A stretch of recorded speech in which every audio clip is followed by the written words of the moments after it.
Hi, everyone. Welcome to SCARE. Thank you for joining us today for Amplify 1.3. I'm Taylor. I'm the Youth Programs Coordinator here at SCARE, and today we are jumping into the next part of our quarterly training series. So the theme for today's training is going to be on returning to work. And this is part 3 in our 4-part series. So all of the topics today are going to be focused on returning to work, especially after we've experienced a career gap. And as always, I do like to review the theme Amplify and the definition of it and why we chose this as the theme for our training series. So amplify is to make larger or greater, or to increase the strength or amount of something. So if you've been around for a while, you know that we've had a handful of different training series and we've covered a lot of information over the last few years. And so the idea is that we've built this really great base of knowledge, and now what we're doing is taking what we already know and increasing it. We're making it greater and larger and just building upon what we already know now. And if you haven't already, please check out our previous trainings. All of them are available on our YouTube channel. We have a good handful of videos on there, and they just cover a lot of great topics and are super helpful. And just a reminder to please complete the survey using the link in the YouTube description box. The survey is required to receive your work participation hours with your Tribal TANF caseworker's approval. And so you know the survey that's included, it is intended to follow along with the training. There will be times throughout the training where we'll pause for a minute to allow you to process and to write down any of your answers. And so if you are using just one device, it might be easier for you to just write down your answers on a piece of paper, and then you can type them up in the survey afterwards, whatever works best for you. But it is intended to go along with the training. And so before we jump into today's topics, I did want to review some of the things that we've covered in the last couple trainings that we did for Amplify. So in Amplify 1.1, which was on Money 101, we went over terms to know, and that included a lot of financial terms, anything around loans, credit, savings, everything you can think of, just some of the basics to really get us kickstarting our financial knowledge. We also went over some money calculators, so some different tools that are available online to help us calculate things like our savings or calculate how much we're paying on loans, and just some other resources on there. We also went over how to use Google Sheets for our finances. We can use it to track our budgeting, our spending, and our goals, and just have that visual there to help keep us organized. And we went over some financial resources to help us out on our financial journey. So there are some different courses that are available on there and things that can help us out with our personal finance journey. In Amplify 1.2, we went over some things on personal growth. So a handful of topics under personal growth, ways to step out of our comfort zone, learn new skills, just be comfortable in different situations. We also went over social skills in the workplace. So a lot of the times we focus on these hard skills when we're going back to work, like schooling, the certificates. But social skills are such a good thing to have, and they can't always be learned in the traditional way.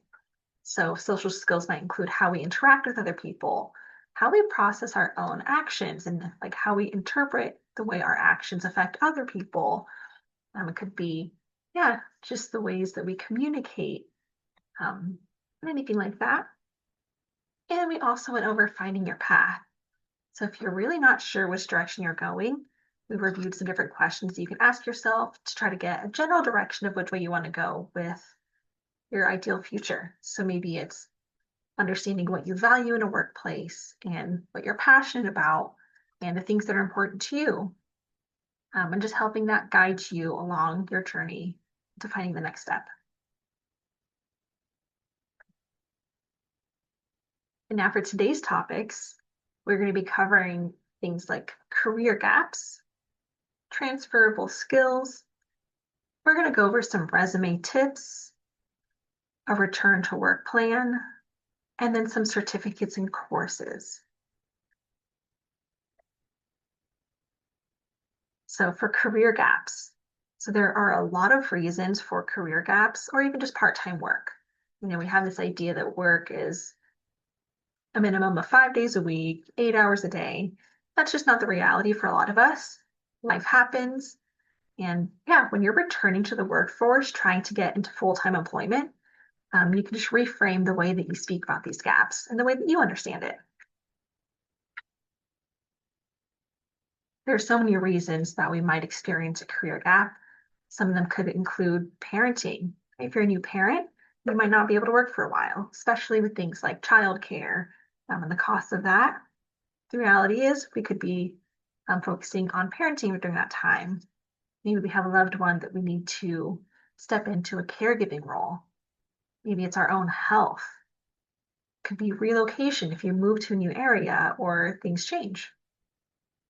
Education, if you're focusing on school, you might not be working during that time. And just a ton of other barriers that might keep you from being able to get that full-time employment for a while.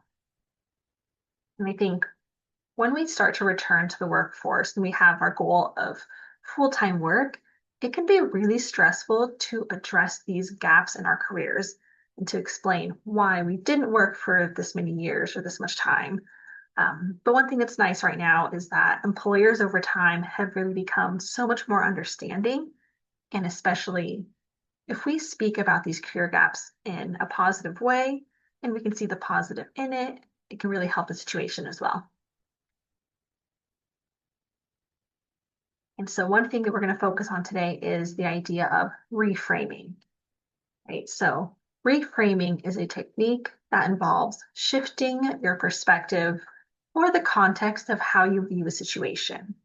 So for example, we can be really hard on ourselves if, like I mentioned, life gets in the way. We had this idea that we were going to be working full time. Something happens and we didn't get to. Maybe it's been years and you can be really hard on yourself just for having that experience and not being able to work full time the way you had envisioned. And so reframing is the idea that instead of viewing it in a negative way, we can speak positively about this career gap instead of just focusing on the fact that you weren't working. So there are so many positive experiences and so many skills that can be gained outside of the workplace. So one example for reframing might just be something like maybe our go-to response might be, oh, I haven't worked in years when someone asks about a career gap. But instead of that, we can reframe it and try to speak about it a little more positively and understand the way that it shaped us. So instead of saying, I haven't worked in years, it could be something like, during my time taking care of family responsibilities, I improved my organization and communication skills while staying motivated to return to work. Obviously, every situation is different for people who have career gaps and have had to take time away from work. So this is going to be on a case-by-case basis. This isn't like a one-size-fits-all response. But we can see here that there's the reason for the career gap and even just the things that have been gained through it. So maybe family responsibilities was a big part of it. If you're caregiving for someone or you're a parent, okay, well, you have to be organized because you have to know maybe which medications to give them at which time or keep track of appointments and getting them there on time. And even communication skills, you might have to communicate with their doctors or their caseworkers, things like that, where, yes, that's what we're doing in our personal life, but those are very valuable skills that can help us out in our professional life. And so this leads us to our first prompt. So this is exactly where you should open up your survey if you have that available. And I will put a minute on the clock in just a second. But we are going to try to reframe the following statement to try to highlight the positive.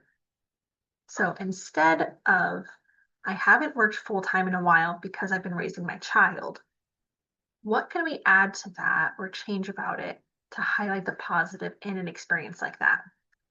So take time. I'm going to go ahead and put 1 minute on the clock.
All right, time is up, but if you need more time, feel free to pause the video and continue.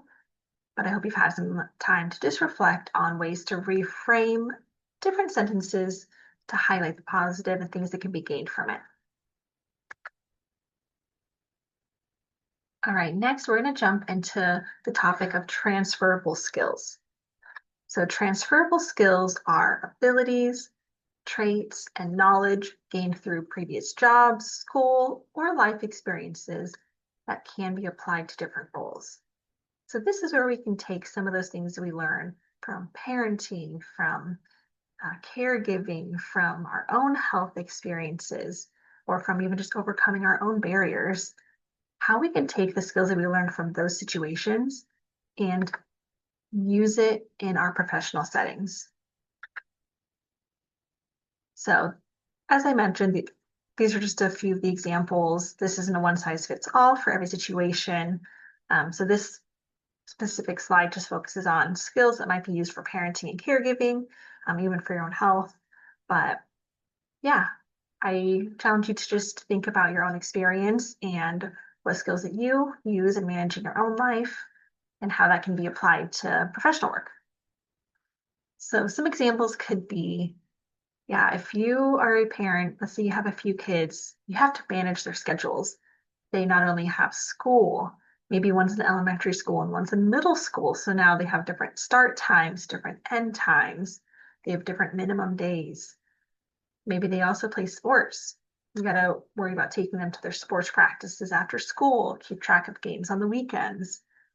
So understanding and managing their schedules, as busy as that is, and it might just be second nature to you as a parent, that also can translate into time management, right? So you have been able to get them to school. You've been able to help them out with their sports and getting them everywhere on time.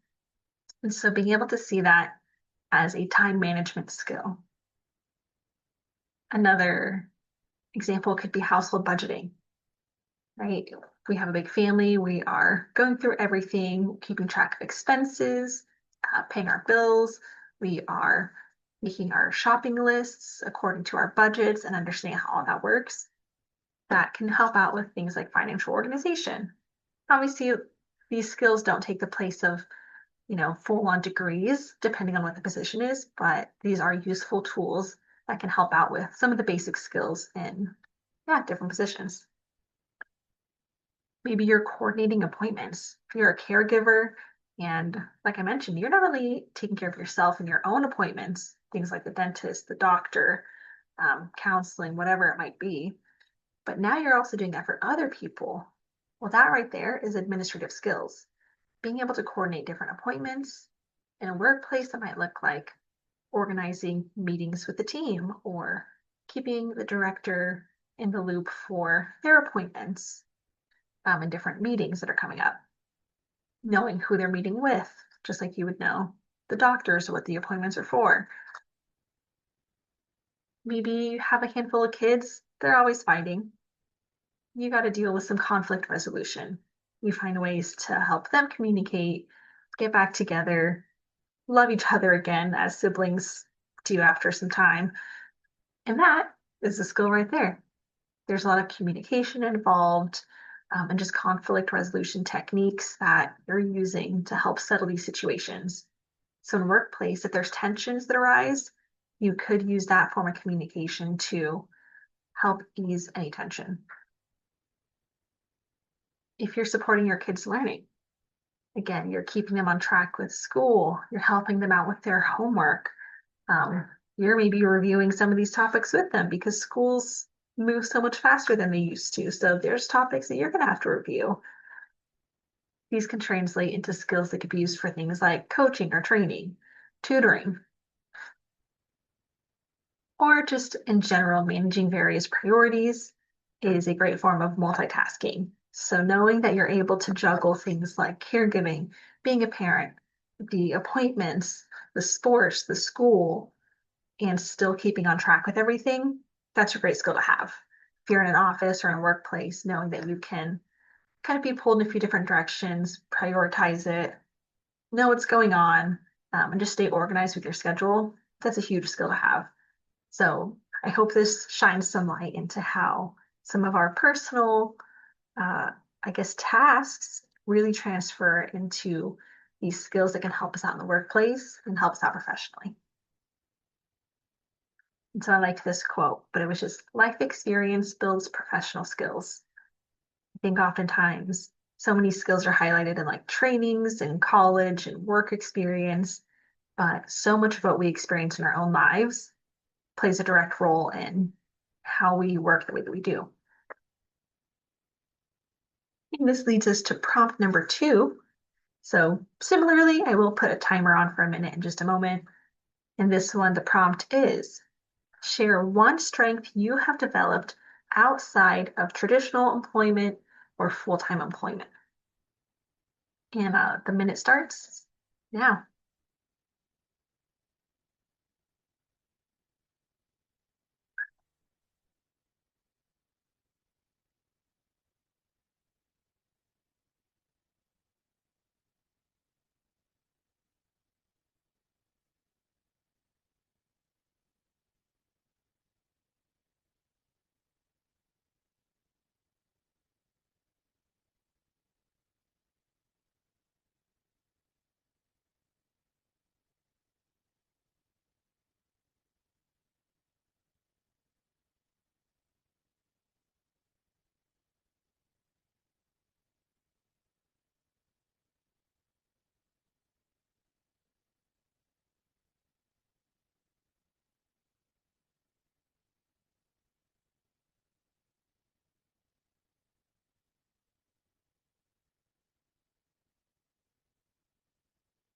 Time is up. Feel free to pause the video if needed. But I hope you've had some time to reflect on your own strengths that you've developed outside of a traditional workplace. All right, now we're going to go ahead and jump into resumes. So something to keep in mind is that resumes are often the first impression that an employer has of you. This is especially if it's not a place that you've been in person or you haven't had much communication with anyone from that company before. Resumes are the first impression. So we want to make sure that the resume looks good, it catches their eye, and reflects well on you. And so something that's really nice now is that there are actually some really great resume templates on Microsoft Word or even on Google Docs. Tons of resources out there to help make it really easy to look through, make it flow, and just know to go on there. So here's a couple examples of resumes. I'm not going to go too deep into it, but these are examples of ones that are really well formatted. Something to keep in mind is that if you're applying to a company and if they receive dozens of resumes, you want to make sure that it is clear, it is easy to see, easy to read. We know exactly which sections we're looking at. We can see exactly where the info is to contact.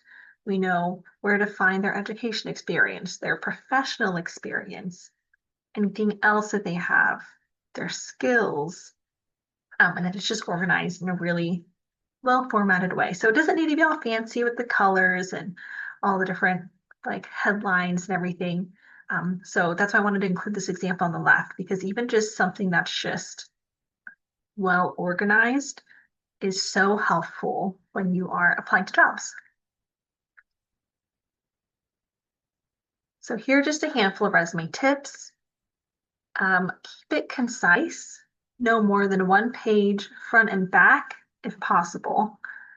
Again, if there's a company that is receiving dozens of resumes, there might just be one or two people looking through them. And so we want to make sure that they have the energy to look through it. If it's more than a couple pages, then it's going to be a lot harder for them to see all of your experience. So really try to keep it short and easy for them to remember what's on it and to know, hey, like this is what this person can do instead of every single experience. Another good tip is to only put your relevant experience. And this will help when you're trying to kind of condense the resume and keep it a little bit shorter. So instead of including every single job that you've had in the past or every volunteer experience, try to put the ones that are most relevant for the position that you're applying for. So for example, if I'm applying to a job as a tutor, I might include my previous experience tutoring on campus or even just like experience helping and volunteering to help other students complete their homework. However, I might not put things like my retail experience or when I've worked at like different restaurants. I think if we want to make it condensed and really relevant to the job, put the things that matter. If I'm applying to be a tutor, I want to put the experience that I have in education and tutoring. Again, make the sections clear and easy to see. We want to make sure that they're able to go through the resume quickly, as these people are probably on a time crunch. They might not have the time to review every single detail on the resume. So the clearer it is and the more concise it is, it's going to be so much easier for these people to know what's going on your resume. Also, it's important to add skills and accomplishments. Obviously, experience and everything is great, but skills are another thing where you can really add in what you know. Maybe it's languages, maybe you speak Spanish also. Um, Maybe you know certain softwares or have really good communication skills. Um, and it can be really helpful to add to it if you don't have the professional experience on there. That shows the skill.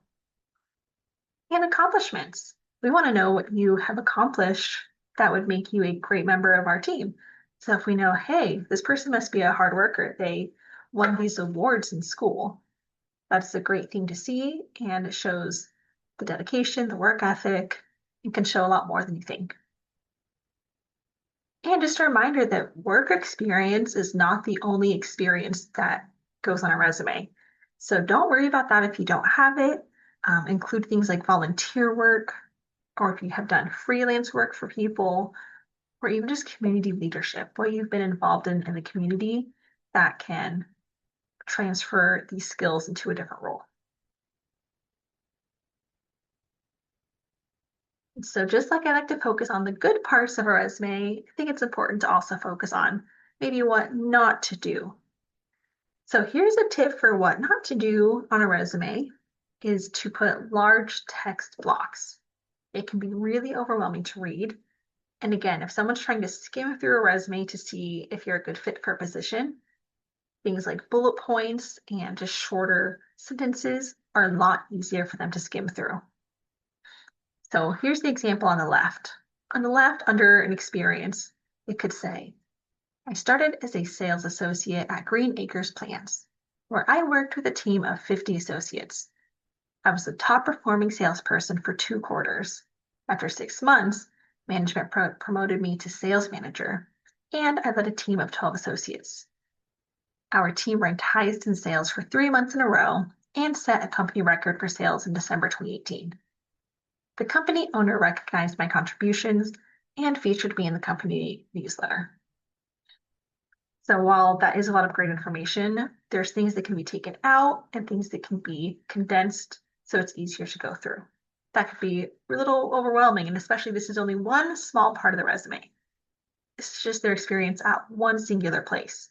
So if they're doing that for 3 or 4 places, it's going to be harder to go through. So instead, what we could do is something like this visual on the right. Have a clear title, Sales Manager, March 2018 to June 2020, so we can see the time frame that they were there, which is really important. We see the name of the place, the city that it's in, and then we see the bullet points. So this kind of condenses what we read in that whole paragraph. Ranked highest earning salesperson on a team of 50 for 2 quarters, promoted from sales associate to sales manager after 6 months with the company, led team of 12 sales associates as the highest earning team for 3 months. So it takes a lot of those big points and just condenses it into those 3 bullet points. Much easier to see and still has just as much great information. All right, here's our next what not to do. So oftentimes in a resume, you might see the top section says objective. And this is kind of mixed. Some people do it, some people don't. But if you have an objective on there, you do not want it to be something that's completely not personal, that only just features keywords it's in, like a job description. So let's look at the differences between these two objectives. Objective 1, highly motivated, detail-oriented candidate seeking an executive accounting position, experienced in accounting software, has strong communication skills, and is ready to work as a team player. And so here's the thing. That objective says very little about the actual candidate and instead just uses those popular words that people include in their job descriptions. So that looks like they could have copied and pasted it off of what they saw on an ad for a job online. Instead, we could try something out like Objective 2. After a 23-year career in accounts receivable management, I'm seeking an executive level accounting position with a Fortune 500 company to apply advanced QuickBooks skills, motivate colleagues through research-based performance improvement strategies, and foster creative, collaborative problem solving.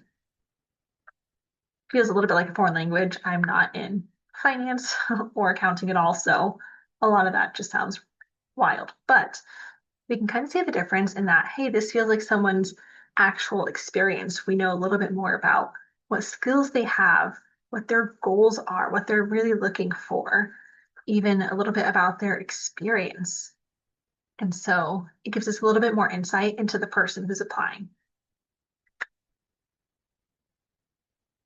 All right, here's our next what not to do. Adding in irrelevant or too much experience. So I know I touched on this a little bit briefly, so here's going to be like a good example. But let's say I am applying to, yeah, a dental office. What might be good to keep on there? Right now, I have my retail associate, Forever 21, from February 2016 to June 2018. I have my experience as a cashier at Jack in the Box from March 1995 to November 1999. I have dental assistant at Shiny Teeth Dental from July 2019 to April 2022. Medical office receptionist at Good Health Office from May 2017 to December 2018, and donation volunteer at Goodwill Industries from October 2018 to April 2019.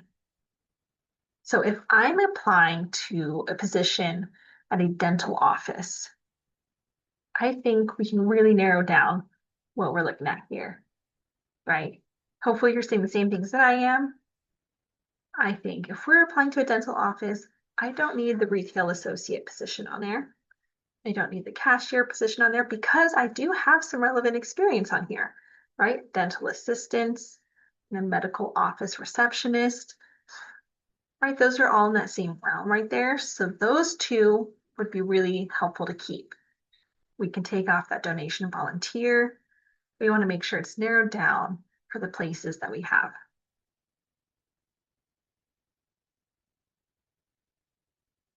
And then here's just some like smaller what not to do tips. Something like an unprofessional email address. An example could be I love cats10423@gmail.com. While it's not, inappropriate in a lot of ways, it's not professional. So something like that has to do with your name oftentimes looks really neat and it helps the person associate your email address with you. Also look out for spelling and grammar mistakes. So if you are applying for a position, you want your resume to look good. It's a first impression. So just checking your spelling, making sure that everything makes sense, especially if you've been editing a lot. I know that when I edit, whatever I'm writing, I might kind of go through it so many times that I realized, oh my gosh, I took this part out of a sentence and I forgot to fix it. So it's just half of a sentence now. So always double check what you're writing and read it out loud if needed. Also including too much personal information. On your resume, you really only need your name, your email address, your phone number, and the city and state that you live in. You don't need to put anything else about your address or just any other personal information. Typically does not need a picture. So just keep that in mind. And then also putting down generic skills. So on your resume, you want to be specific with what you know. So for example, Instead of just putting graphic design under your skills section, you can be a little more specific. You could say something like Adobe Photoshop, Illustrator, and InDesign, where it lets someone know exactly what you know about graphic design. I know how to use these things for graphic design. All right, so prompt number 3, we're going to go ahead and look at the following example of resume experience. And I want to know, what's wrong with the following resume experience? Office job, Dunder Mifflin, 2015 to 2018, answered phones, did computer work, worked with customers, helped manager with different things, left because of family reasons. Minutes on the clock.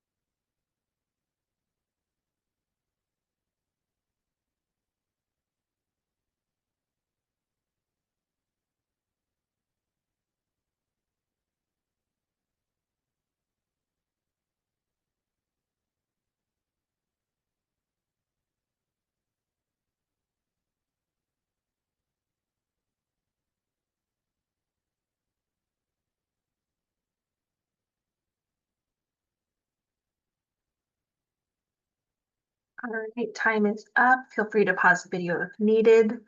Hopefully you've gotten to analyze this a little bit and just see any mistakes that you might see or things you think could be improved about that little resume blurb. All right, now we're going to go ahead and take a look at a return to work plan. I think especially in the time following, like leading up to new employment, we want to make sure that we have a plan in place for what to expect and what we need to do. And I know it can be really intimidating to return to work after a career gap. So just be sure to break down each step in a return to work plan. So in your return to work plan, just find out what interests you and then do things like create your goals and learn the steps to get there. Break down each step in a return to work plan. So you want to think about every aspect of what's needed to return to work. If there's a certain career that you're looking at, understanding the experience that goes into it, things like the pay, if there's schooling that needs to be done for it, and then even just the logistics. If you're returning to work, do you have a way to get there? Do you need help with the clothing or for materials for this job? Do you have childcare in place? Every little thing like that to make sure that everything is set up so that it doesn't feel like a big surprise when you do really start to return to work, right? Because at that point, if you plan everything, life happens, but at least you can feel a little more prepared and know which direction to go when things come up. And so some general questions to ask for your return to work plan. First, if you're really starting from scratch, you don't really know which direction you want to go, what type of work interests you? Maybe it's something indoors, maybe you want an office job, maybe you want something in the beauty industry, an esthetician, a hairstylist. Maybe you want to be outdoors. So you can maybe look at working at different camps or working as, yeah, like a conservationalist for like out in nature, whatever speaks to you and can help guide you in a general direction. Maybe you want to work with people directly. Maybe you want something that's a little more behind the scenes. Also, just figuring out, once you kind of have that narrowed down, what skills do you want to improve that can help you out on your career journey? Do you want to improve skills tied to communication? Maybe you want to pick up a little bit for a second language if it's needed for your career. Maybe you'd like to return to school to, yeah, learn some different things on healthcare. So just figuring out what skills you want to improve in the meantime. And then what steps are needed to reach this career goal? Is it school? Is it training? Maybe even just during this, maybe you have the experience in the schooling and the training. So what are the next steps? Okay, well, the next steps might be, okay, I need to revise my resume. I need to reach out to the company. You need to plan out childcare before, whatever it might be, just understand what steps might be needed in this time when you're transitioning back into full-time work. And then also just think, what is one step that you can take this week? It can be very overwhelming to feel like we have to get from point A to point B immediately, but breaking it down and thinking about what you can realistically do in just this week can really be a step in the right direction. Another great thing to understand is who can support your job search. So it could be people in your life close to you. It could be a significant other, parents, siblings, friends. Maybe it's even other organizations. So for example, you're here at Scare, right? Yeah, come by Scare. We have some great people on staff that can help out with any job search, can help out with enrollment into school, figuring out your path. So who can support you during all of this? And so here are some example steps. Maybe your first step is to update your resume. All right, check. Let's say I updated my resume. Now I can apply to 3 jobs. My goal is to apply to 3 jobs. Small step, but at least that's something right there. Okay, now that we did that, attend one networking event. So you can find something out in the community that helps get your name out there. Maybe it's a job fair, maybe it's just other like networking events put on throughout the community. An example step could be completing one online course. Or here's another great tip, contact a company or organization that you're interested in working for. So this has actually been something that has worked out here at Scare. But if there's a place that you've been eyeing that you would really love to work at, reach out to them. You can, even if you don't see anything listed for a job, go ahead and go in there or find someone to call or email and just let them know. Like, hey, I really love what you guys do. Here's my experience. I was wondering if you guys have anything opening up soon for these types of positions. And let them know. And it puts you on their radar. And in some cases, you might be the first person they contact once a position opens up. You might think, oh yeah, there's that person that came in a few months ago or last month. And I think they seem really passionate about this. We should interview them or look out for a resume from them. And that leads us to our next prompt, prompt number 4. What is the next step in your return to work plan? And what is needed to accomplish this step? 1 minute is going to go on the clock starting now.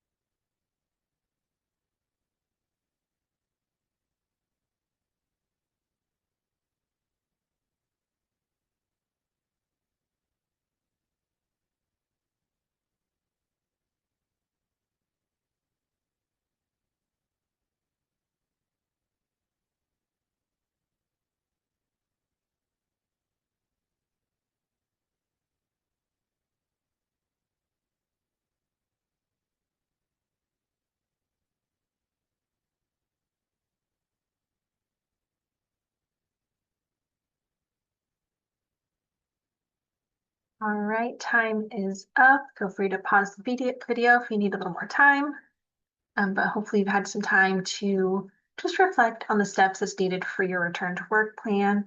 And hopefully it's motivating you to continue to work towards that direction. All right, so now kind of this last bit, going to go over some information in courses. So these are some really good resources on your career journey. You might have heard of some of them before. So what I'll do is kind of just briefly go through these. We won't get in super deep, but I did want to give an example of what some of these are. So this is Career One Stop, and also all of the links will be included in the description box below on this YouTube video. So this is Career One Stop. It's a great place for career exploration and just finding out a lot more information about different careers and jobs. So you can kind of see on here, you can explore career options. There's things like assessments on here, career videos, and even just information. So if you're looking for certain careers that are in certain pay rate ranges, maybe it's finding training and education, seeing what schools and programs are out there, certifications, scholarships. We even have a section for job search planning and just finding local help and services. So it's set up really cool, and it has a lot of different like resources out there for a lot of different situations. So maybe you're a new graduate, maybe you're over 55, maybe you're a veteran, whatever it may be. It can point you in the right direction.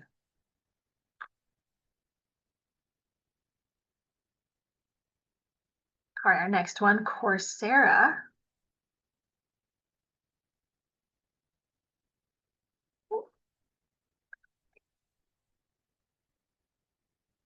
This is a great resource. So Coursera offers a lot of low-cost course options and also some free. You might have to do a little bit of digging, but I'll show you one here. You can go to the Explore up here. It's free to create an account, and then you can dive around. Some of these are paid courses, so just keep that in mind. But the more you click around, it'll be clear which ones are. And so you can see different courses on a ton of different roles and categories. And we even have a section for professional certificates. So if you're really trying to build up some experience on your resume, maybe you need a little bit more to just like add some more experience to it. If you don't have maybe past experience in the field, you can look for professional certificates in a variety of different things. This isn't even all the categories. And then also down here, there's this really cool, oops, browse free courses. And so keep in mind, even in this section, some of them are things that are through Coursera's subscription plan, but there are some that are also free, like completely free. And you can go ahead and see the different types of courses out here. It gives you information on it. You can see the skills you'll gain, the ratings, even which level it is. So like this one, for example, is a beginner course. So if you have no experience already, you know, okay, I can be a beginner and start this out. Tells you about how long it'll take to complete the course. And a lot of these are self-paced. I think some might not be, but they have a whole variety of just setups for the different courses.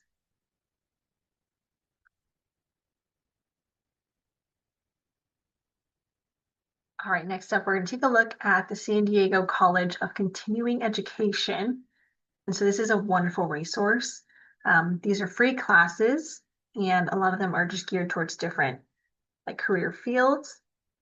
One thing to keep in mind with this is it is on kind of like a certain schedule because it might be for like a certain period of time, maybe like a semester. But these are free classes and there are options for certificate programs on here. So we're just looking at programs right now. And we can kind of see things like, okay, there's automotive, business, accounting, and entrepreneurship, child development, tons of different things on here. And so let's say, okay, I want to look at this child development program. It tells me what locations, so some of them may be in person, some may offer the online option. If we click onto it, it'll give us a little bit more information about what's needed for the different certificates. So child development, and there's all these different categories, right? If you want to be a child care provider, it tells you what courses are needed for it, about how long it'll take, how many hours per week. It gives its blurb, and then it leads you through how to become a student. And then once you do that, you can enroll in classes. And it'll also give the schedule. So here are the two classes that are needed. And again, it depends. Like, for example, this is already started, so this is likely closed. So check the timelines for these as well. But it'll tell you a little bit more about the dates. This one's like online, and how to move forward with that.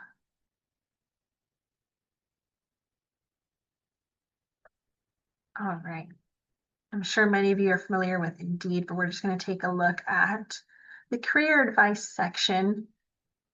They have this whole Indeed career guide that has a lot of great information, all on job readiness and career development. And so you can really look through a ton of different topics if you want to look at what to expect for things like cover letters or different job opportunities.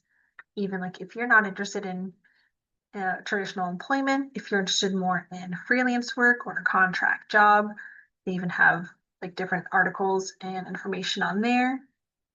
So lots of different topics covered and a great resource when you're trying to learn more and kind of get back into the groove of yeah, moving towards full-time employment. And then our last resource on here, LinkedIn. And so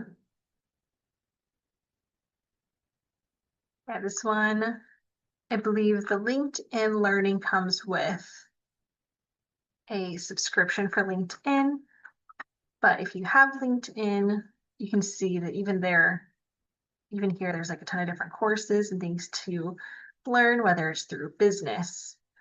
So Excel tips, effective listening, critical thinking, maybe it's for technology, learning data analytics, creative, you know, generative AI, basic circuits, whatever it might be. There's tons of information on here as well. So something to play around with. Just keep in mind that it does come with a subscription.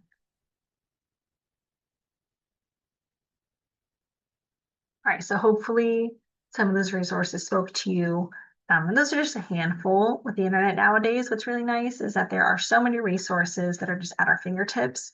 Sometimes it just takes a little more diving, but so much information out there that can help us out wherever we're at in our career journey. And so that leads us to prompt number 5. How could these resources help you on your career journey? And I'll go ahead and put 1 minute on the clock.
All right, time is up.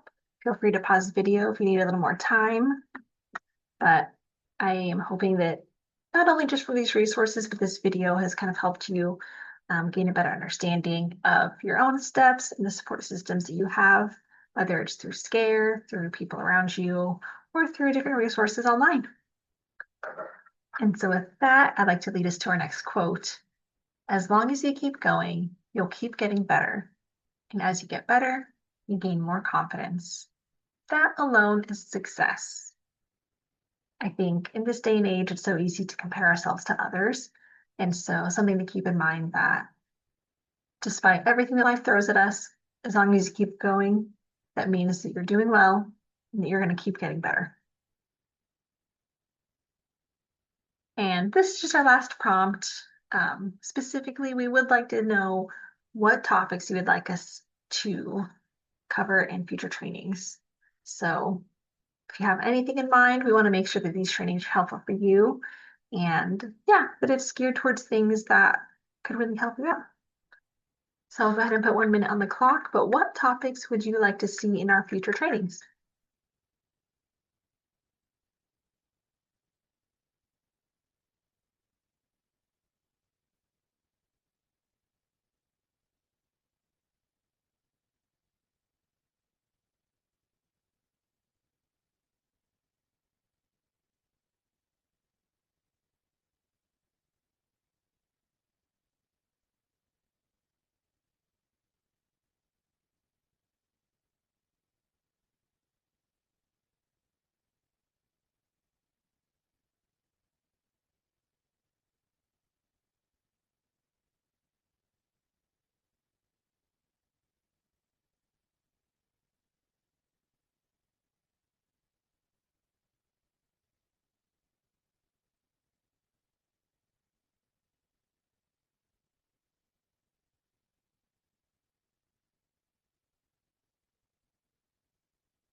Time is up.